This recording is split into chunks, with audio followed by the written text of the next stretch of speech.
long. It's American black walnut. It's recently been cleaned and restained and is in really good shape. So there is some wood. Huh? There is some wood. There's some wood on the ground floor.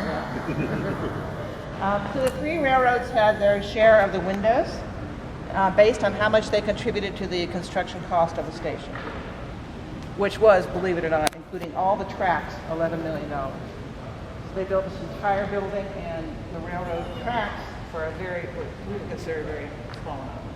How much was it, or is it today's? It's not as much as you would think. It's all starting to be pricey, so it's cheaper. It wouldn't be $100 million. I mean, you couldn't build half the station. And notice this is all red quarry tile. And the red tile, and you'll see it in the waiting room too, is where people basically sat and waited if they were allowed to sit.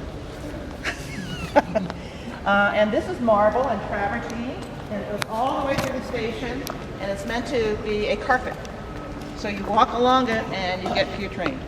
You know, all this has been changed. No, this is all original. This is all original. It's been cleaned. And you can actually see indentation. Yeah, I see a lot. You see a lot of. You look down at the light. Yeah. And there were chairs here, like the ones in the waiting room. And everything that is not here now is in the basement. And I've never been to the basement, and I have no interest in seeing the basement. I think we got to do it on the tour. Yeah, not my tour. Sure. The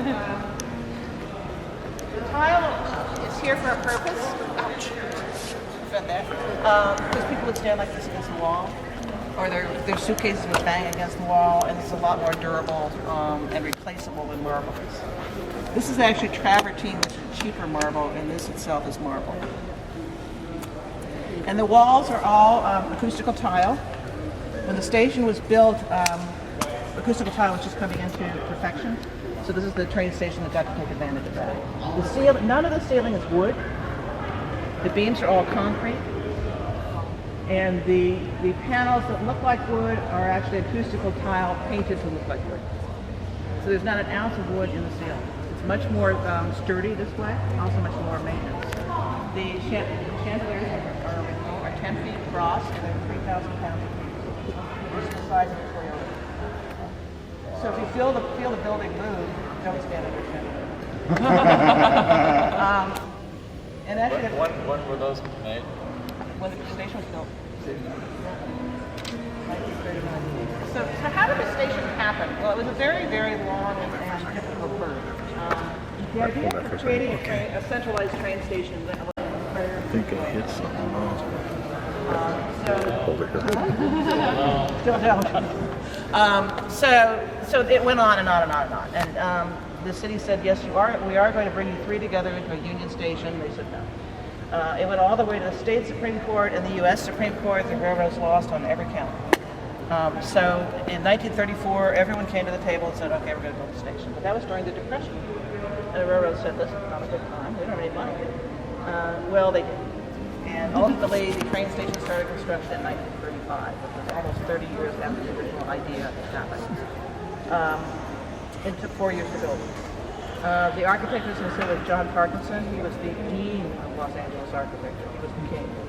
He had done City Hall, USC Coliseum, Wilshire, many buildings in old downtown. He was really an iconic architect.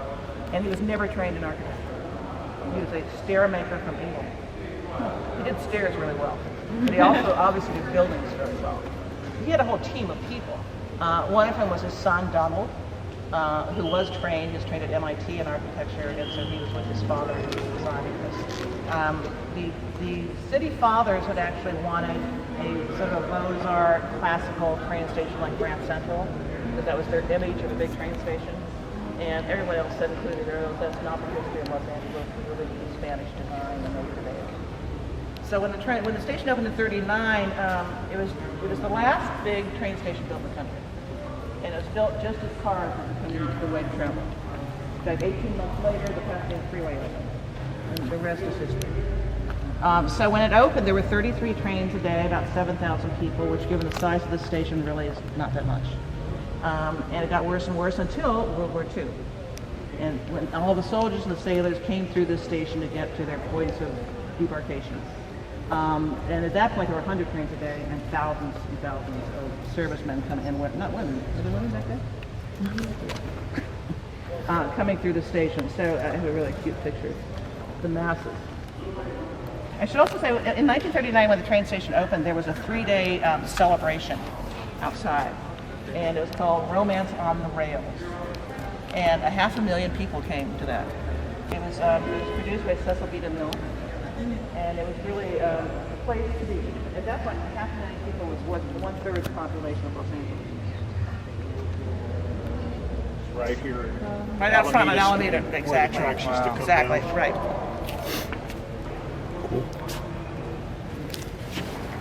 Remember seeing pictures of that. Huh? I remember seeing pictures of that. Yeah, I didn't know that. Here's the World War II traveler population. All the troop trains. Yeah.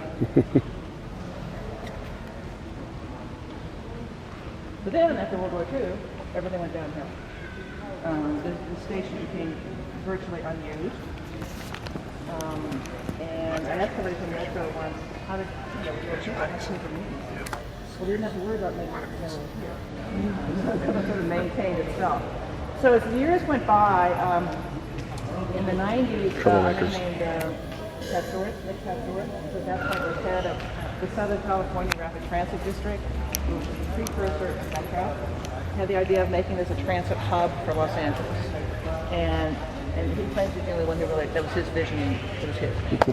But he did push it through, and it's happened. We have 2 subway lines in the station. We have Metrolink coming here from all over the region, and Amtrak, and some buses. So today, between 75,000 and 80,000 people use the station. So it's obviously back, and it's doing well. It's used a lot for filming, a lot for special events, weddings, a few other months. And I want to show you. There was a barber shop. Oh, cool. We gotta get a try. Well, it's not open now. But it was. And these ones look like cool. So, like when men would come in off the rails, coming from wherever they were coming from and needed to clean up for a job interview or whatever the heck, this is where they went. The women did not have this. I know that's a huge surprise. What are these covers for right here? What were these, for windows? I think that's a, no, I think it's like a thermostat or something. Because that's a thermometer, isn't Yeah. it? There's one like, Oh, that's a thermostat. there's one down there Yeah, too. I think that it was for heating and cooling. And I should also say, behind the windows, Fire alarm with thermostat? I think it's a thermostat. You got fire alarm here too. Yeah, that one has a thermostat. Yeah. Huh. Very cool. Behind the windows, the floors are elevated, so that the ticket clerks didn't have to stand up all day. And the heat came up through the floors. The windows at one point were all yellow, gold. I don't know why they didn't replace them with that. So it was to like cut off the sun glare. Metro technology. Yeah. But also, I mean, I like to think it was, the power is the golden state.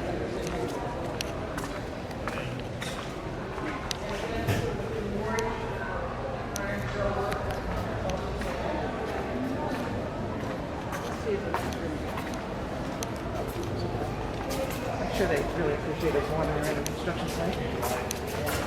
I'll look it up.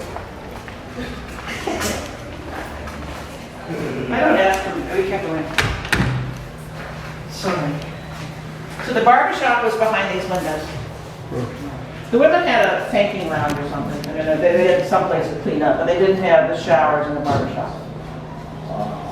Railroad stations were like a small city. I mean, they had all kinds of amenities you wouldn't expect. There was actually a jail in the station. And the purpose of that was when marshals brought prisoners to LA, they would leave them in the jail and they would eat at Fred Harvey. I don't know what this prison stuff. They're not when they were done. No, they got cleaned up when they were done. Also, many train stations have post offices, because at that point, all mail came by rail. When the train station was built, there were 39 tracks, and much of that was mail. There are today 16. So the idea was, do we want to put a post office here or not? And they chose not to, so it's across the street. It's the Terminal Annex building, which is gorgeous, which is no longer a post office. What's in there now at the terminal? Some kind of soft tech startup, whatever that computer stuff is. I think they have a retail post office. And that's it. But the building's amazing. You guys do tours of that building? We know. But you can sit over there. Yeah. I bet. The ribs. Yeah. Just the handles. And this is a really funny structure. It's a good side. I've got a lot of space, but about too small. It really kind of looks like one. It was a drinking fountain. Oh yeah. And then there were windows upstairs. There were offices for people to watch and make sure everything was going smoothly down. You learned that in the movie Union Yeah. Station. I saw that movie last year. Yeah. The movie stinks. Very like good. Me and him are friends. But I think it's supposed to be Philadelphia or Chicago, wasn't it? No, it's here.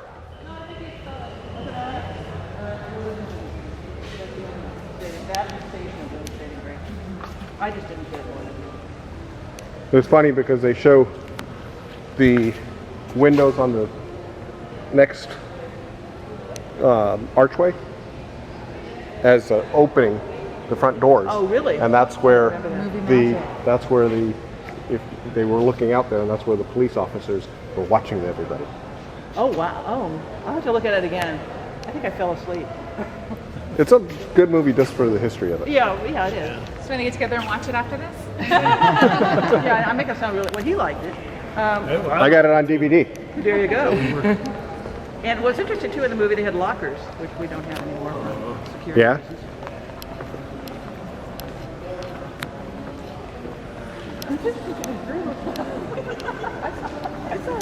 Well, there are a couple of sheriffs wandering around, but there's no metal detector. Don't say that too loud. Metro will start that. But you can't sit in a chair. No. God forbid.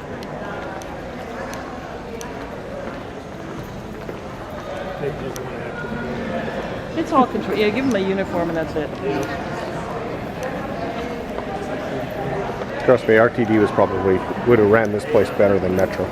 You think? I don't know. Metro has lost it a RTD, our lot. own Metro? Our old Metro? Was it RTD? Yeah. Before that was MTA.